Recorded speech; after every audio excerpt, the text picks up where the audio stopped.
Are the Sixers being slighted in the power rankings? We'll talk about that and more next on Locked On 76ers. You are Locked On 76ers, your daily Philadelphia 76ers podcast. Part of the Locked On Podcast Network. Your team every day.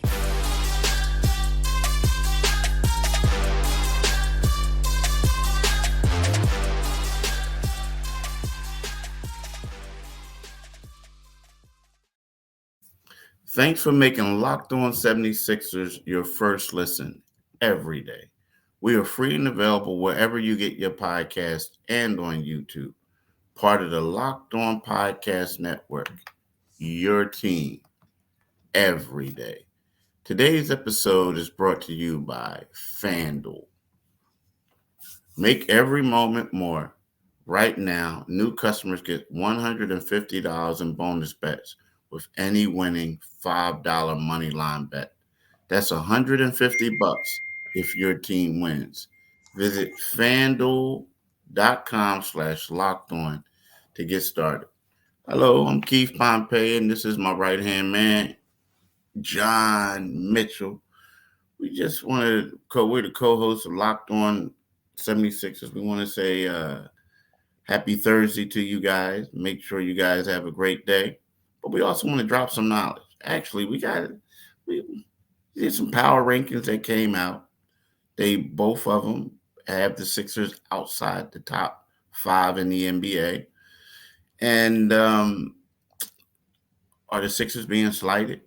When you look at the 76ers, they have a couple of victories over several of these teams.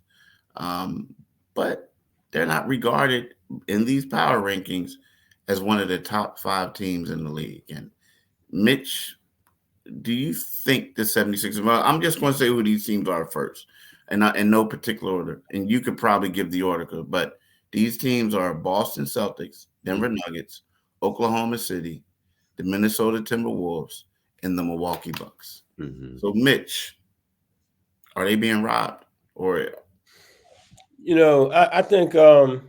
I think not having Joel Embiid for the little 4-game stretch, because they do these things from week to week, man. And I think not having Joel, which is really not realistic, or somewhat delegitimized for them saying, well, you went 500 without Embiid in the lineup. You could probably take certain, the best player off a lot of these teams, and they would go 500 as well. But like you pointed out, some teams above them, they've got a road win at OKC. Who, shout out to OKC because they've beaten Boston and Minnesota, in the last week, and I like watching that team, man. But I think that, I think there's someone being slighted. I don't see why OKC is rated as, other than they're the new, you know what I mean? They're the new, so people are going to be like, well, yeah, OKC, Chet Holmgren, who I dig. I like watching Little Skinflint, and he plays great in this era where you don't have to weigh more than 155 pounds, and you can play the post now because they've removed the physicality from the NBA game. That's me and the get off my lawn, old man, a moment for the day. But not that it matters. And a lot of these guys who do these things, man, they look at analytics, and I can take analytics and leave them. They're a part of the game. But I think they should be in the top 5. I think Boston is. I kind of just do it on what I think are the best teams in the league, not who rose in the week. And I think that Boston would be number 1. I would probably have Denver as high as number 2 because I know Denver. I think see Denver. It's one of those teams you say, hey, they do their work in the postseason. But I think the 76ers should be in that top. They should be in that top 5. I would say yes. Who would you have over them? Who would you have over them? Yeah, I would have Boston over them. Denver's getting healthy. I would have Denver over them. I would have Milwaukee over them. I'd have them 4. Yeah, I'd have them 4. Okay. All right. Okay. Yeah. Yeah. Like my thing is, like they played Milwaukee the first game of the season. You look at Milwaukee now. Milwaukee lost 2 in a row. Mm-hmm. So if the Sixers continue to win, I think the Sixers will probably surpass. If you say this is week to week, they'll definitely surpass them, right? If they Yeah, continue to right, win. right. But the one thing I think, they had one head to head against OKC. And as good as OKC is, they're 23-10.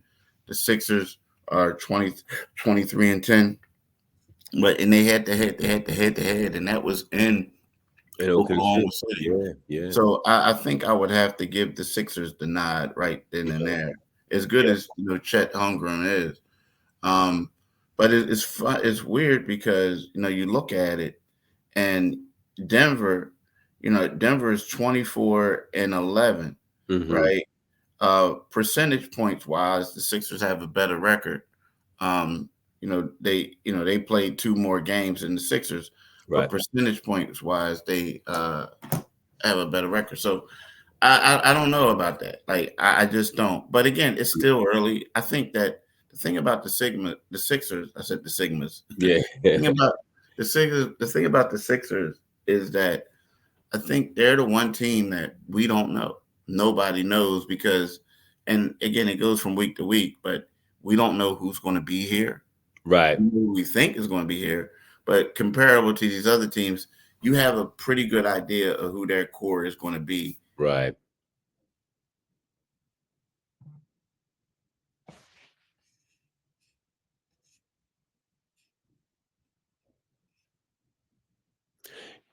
Yeah, Keith, I don't know. My internet. You back? Okay. The thing about the Sixers is Marcus Morris. Is Marcus Morris going to be here? Is all these other people? But again, when they played these teams early on, these Yeah. guys didn't even know the system. Yeah. So, Yeah. I mean, that's the thing. Yeah. And like you said, Joel Embiid is the big equalizer in all this. He's the Right. big equalizer. So. Right.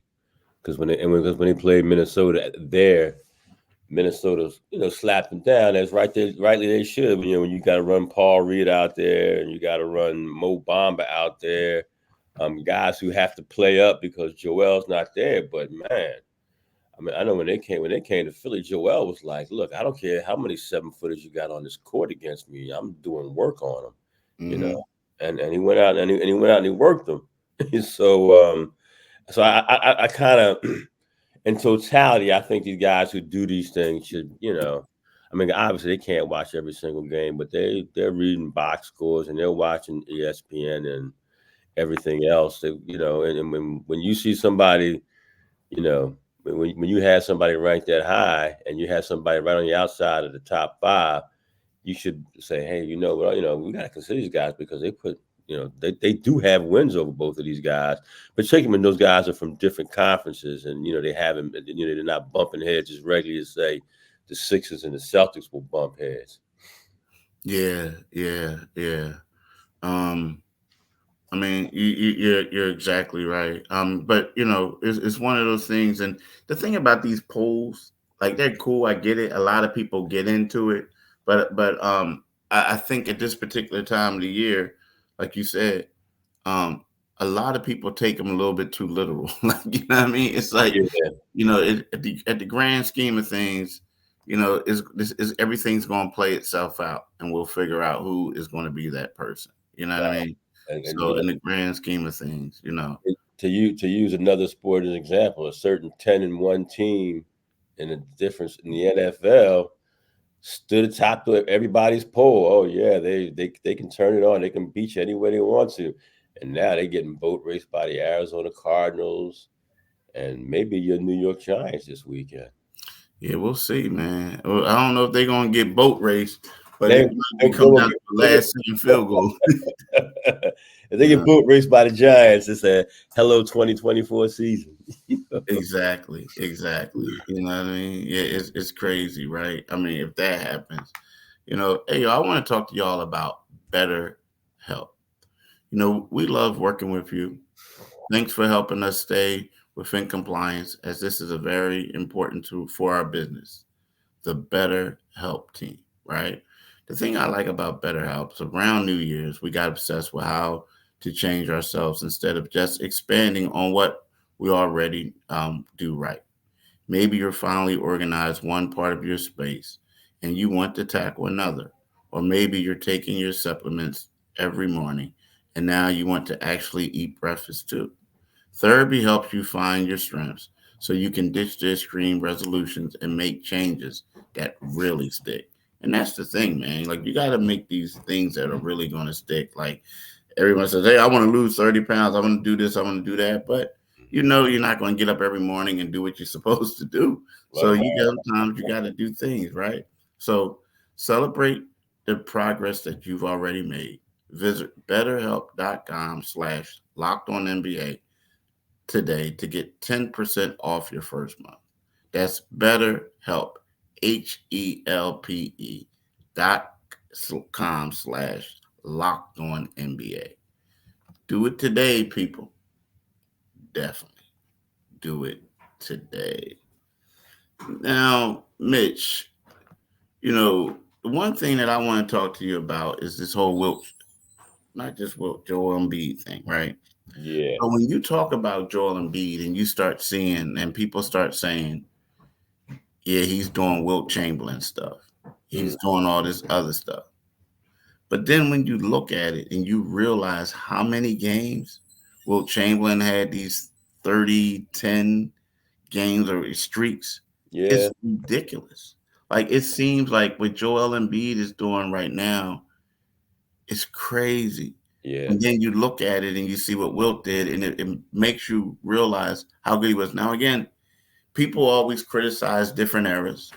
And Mm. something that you pointed out, they talk about how they criticize his era and say how weak it is, but they don't criticize how weak Kareem Abdul-Jabbar was, because we Right. saw that.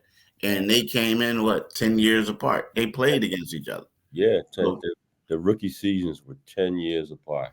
they played against each other. So my thing is, like, just drop some knowledge, bro, because you got some numbers. Like, how many, like 36 games in a row, things like this. Yeah, I mean, you hear, you turn tube on and you hear, ESPN, and like my man Stephen A. He disses Wilt all the time. Disses Wilt all the time. You better holler at your boy. I've hollered at him a number of times about that. I think the whole, and he's KAG, and I love KAJ too. But I mean, you gotta look at and I don't want to sound like Sonny Hill, who goes a little bit overboard with the praise of Wilt Chamberlain, but like you said, their rookie years were only 10 years apart. Now, Kareem in 72 had 16 consecutive games where he had 30 and 10. So I'm looking at what Joel did. He's on a 14-game streak, and that's impressive. It's very, very impressive, particularly in this day and age. But when you look at Wilt, I mean, in 61, 62, Wilt had 65 straight games with 30 and 10. Damn. In 62, and in the 62 season, he had 31. In the 1960 season, which was his second year in the league, he had 25. And in 1964, he had 20 straight with 30 and 10. And he did it again in 1961. He had 14, which is where Joel is right now. So you just wonder. People are always talking about Wilt Chamberlain and say, "Oh, he played in the era. There weren't a lot of African American players in the league. There wasn't this, there wasn't that." He played with a lot of great players at that time. And it's funny because sometimes you'll see Bill Russell, and people, the national media, they love. I think they love Boston, and they'll say, well, Bill Russell had all those championships that Wilt never had, but Wilt also didn't have all that armada, that fleet of Hall of Fame players that he played with, and that Bill Russell played with in Boston. And you look a little bit close to the numbers. When Wilt grabbed a record 55 rebounds, he did it in Bill Russell's face. That was on Bill Russell. So, when you see those things, and you sometimes, now I know Bill, Will Chamberlain only won 2 championships. A lot of that has to do. I mean, Boston did have a juggernaut, and again, we know that they had those great players, those Hall of Fame players. But when you see somebody, when you just look at the numbers, Will Chamberlain is undeniably the greatest statistical athlete in in North America, in North America, in team sports history. I mean, you look at records that'll never be broken. And nobody, I mean, Jerry Rice has put that receiving record, but you can conceivably now, with offenses the way they've gone, you can see some of Jerry Rice's records probably getting broken. But I don't know, man. I mean, one year Will averaged like he played every single minute of every game. And there was an overtime game, so I think it was like, 48.5 points yeah. in the 45 minutes. Yeah. Yeah, so Goliath was Goliath, man, and I think that people need to be a little more circumspect when they're critical of him, man. You say, "Oh yeah, he played." There's some YouTube stuff out there. There's some YouTube stuff out there of Will Chamberlain. Will Chamberlain was high jumping 6'8", 6'9" before the Fosbury flop. So basically, he was a 7'1" guy at Kansas who was literally jumping over 6'8" to win Big 8 championships. It was big. I think it's a Big 8 at that time. So the numbers just sometimes from that guy just stun you, man. They stun you. Yeah, I agree. They do. I mean, and I think that it's, a lot of times it's recency bias, right? We all talk about what we see. I mean, like, heck, I grew up in the era where it was, Dr. J, Michael Jordan, Larry Bird, and Yeah. and I think players like that and Wilt, they can dominate in any era. You know what I mean? They Yeah. just can't. Wilt Chamberlain was extremely athletic. Um, I mean, the things that he did, he dominated. He played. He came. Um, so it's when I look at him, and you said statistically, but just the athleticism, Yeah. that he would have been able to do certain things in Right. this area. Right. Now, Particularly before he started getting heavy, because when he first got to the NBA and he was weighing like 235, 240 and could run like a deer. yeah, yeah, and all that. But and the thing is, though, what it does is, I think that you look at what Joel and Embiid is doing now, and we're all going hype, hype, hype, and singing it.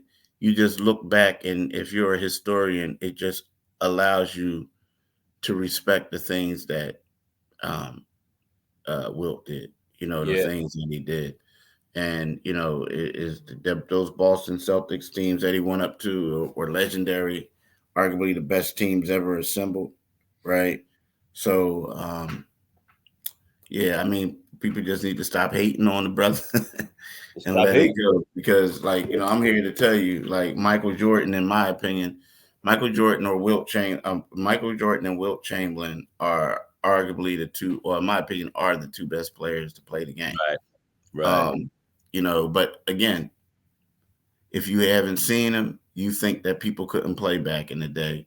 But Right. then, you look at it now, if we're going to be truthful, there was a lot of like different things. Like, now they didn't have a 3-point line back then. They Right. didn't do anything. They had to change the rules because Wilt was so dominant. Right. He was so dominant. So those points that he scored, he could have actually scored more. They was just changing the rules on him. Yeah. So, Yeah. Yeah. that's the thing that we always have to talk about. But yeah, he was way ahead of his time. Yeah. And he was the man. He was the man. So people need to stop hating uh Wilt. But Yeah. it is what it is, man. And like you said, Keith. I look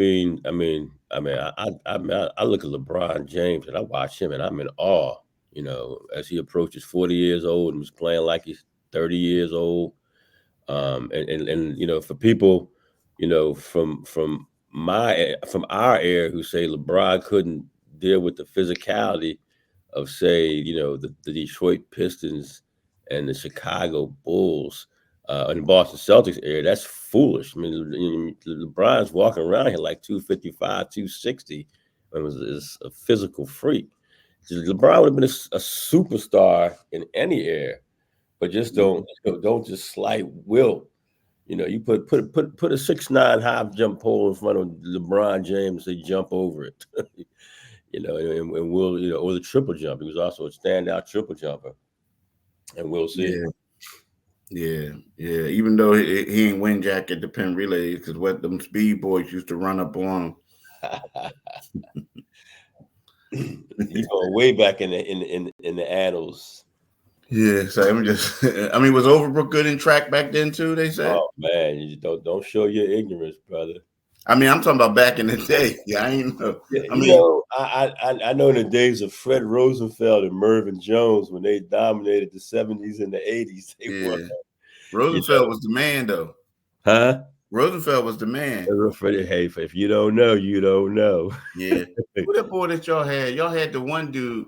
You remember y'all had this dude by the name of like Lincoln Towns? That name remember.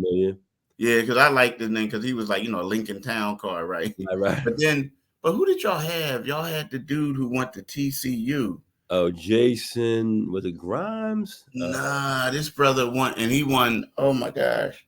He wasn't the man at Overbrook, but he went to TCU and blew up, and he won an Olympic gold medal. He was oh man. That's funny. Y'all had a lot of dudes. That's when they called them the 4x1 and 4, but the 4x1 was what it didn't. They were called the Flying Frogs at TCU, right? Right. But their 4x2 relay was called the Stick Shifters or something like that. It was crazy because they let off. It was damn, this dude, forget his name, from West Philly, and it was him and 3 Jamaican bulls on the relay team. And they let off with the slow dude who wasn't slow. Yeah, and then right. Then the second dude, the third fastest dude was the second leg. Was it Drummond? Yes, Jonathan Drummond. Jonathan Drummond. So then they had the third leg, and then Drummond was the fastest. And then it was crazy, man. Yeah. They literally called the Stick Shifters. And it was like, because it was like, oh, and I'm like, oh, that's the slow dude. Yeah. And the other one, they were like rolling. Yeah. So that's enough.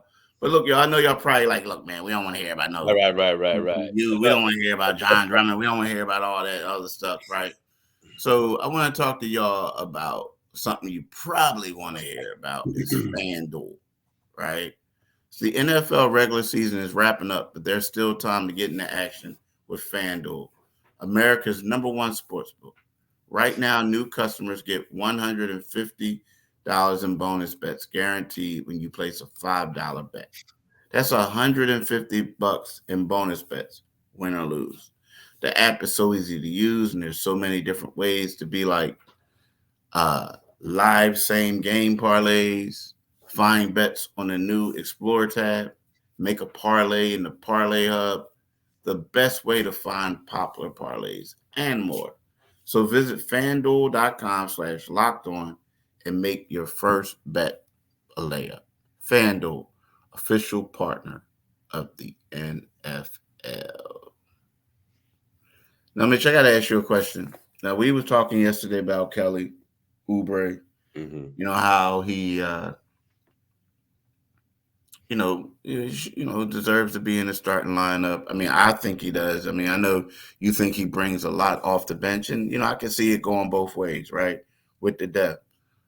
But when you have a guy right now, DeAnthony Melton, who's been dealing with a bad back, right? He also has, he has a thigh injury that's bothering him. Mm-hmm. Right now, the thing that's helping the Sixers is their depth. And the fact is, Melton's a guy who's having kind of like a career year. He's one of the league leaders in deflections. He's doing all types of stuff, career scoring high and scoring points scored the whole 9. A bad back, is this something that we should be concerned with? Yeah, it is. From somebody who's had backs, the L5, S1. God forbid he's nowhere near that, but The back is always an issue because it's the back, the hamstring, even the knee. Those are things that you need rest in order for them to heal. And the back is just so probably the funniest thing because it moves so many different directions. Um, so if it's musculature and not in the bone, but sometimes the two are interconnected. If it's musculature, they can, enough stem, enough rest, that stuff will get him around. Um, but in the stretching, I know the masterful Kevin Johnson will do his magic on him, and his strength and conditioning folks over there, trainers over there, will get him together. But be cautious with him because with the back, you just never know. I'm watching players like Larry Bird, and again, we're going way back, and just how the back can become. If you don't get it under control, it can become a worsening problem. So and that's good that they do have the depth, that they can run Kelly Oubre out there, and quite frankly, Kelly needs those minutes right now. I think he becomes more effective if he gets minutes. So if they do decide, you know, they like Kelly as a starting line, but they like to continue to bring him off the bench, they'll know. But it's good to seeing him get in, and he's looked good lately. He's particularly in the last game, he looked really good. Yeah, the thing is, yeah, I like that. The only thing that I don't like is it just seems like, now don't get me wrong, they have been playing better, and other guys have been getting opportunities. I feel Mhm. like, Marcus Morris has established himself as a quality player based off of people getting injured and him getting minutes and showing Right, what he could do, right? right. I feel like, it was Jaden Springer showed us something the last game, Yeah, he did. because of that, right? But I think it comes a point in time where, I mean, it all matters in the playoffs, but you want to figure out what you can do, especially if you want to make that switch and Right, say have a new starting lineup. Well, how are you going to implement D Melt off the bench? right. Now, my thing with D Melt is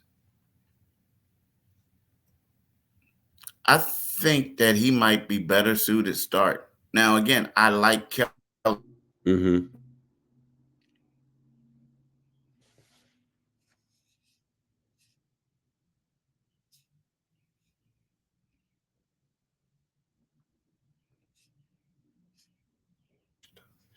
It's like I don't know. What I'm saying is, I like what he does, but I like the spark that some other guys bring off the bench, right? Like And I Marcus. feel like he fits in well. Yeah. So, and then I also know that Nick Batum is a guy who doesn't really care about stuff like that, Right. right? So my thing is sometimes when you have a guy who's been starting all season, and then Mm-hmm. all of a sudden you demote him, but then you got a guy like Nick Batum, like, I don't care, I'm gonna be the sixth man anyway. You Yeah. know what I mean? Huh? How often do you see that in this league? You know what I Yeah, mean? exactly. Guy I who can just don't play. want to Yeah. mess up the chemistry with Right. that. But again, and I also feel like the stuff that he brings playing alongside like Maxi and all these other guys, where he doesn't have to be the guy. Like if you come off the bench, Yeah. you're they're gonna need you to do more, like Yeah. in a way. You know what I mean? A different role. So I don't know.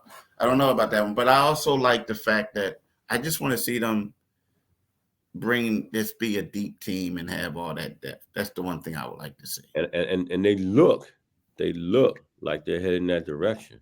Yeah, They look exactly. like they're heading that direction. Yeah, yeah. But look, y'all, we want to thank y'all for listening. But before we go, we want to let you guys know that Locked On has launched the first ever national sports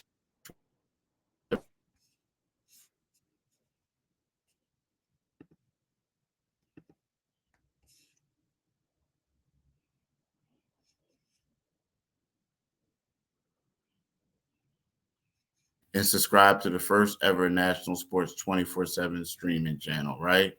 But look, we want to thank y'all for listening. We want y'all to have a blessed day.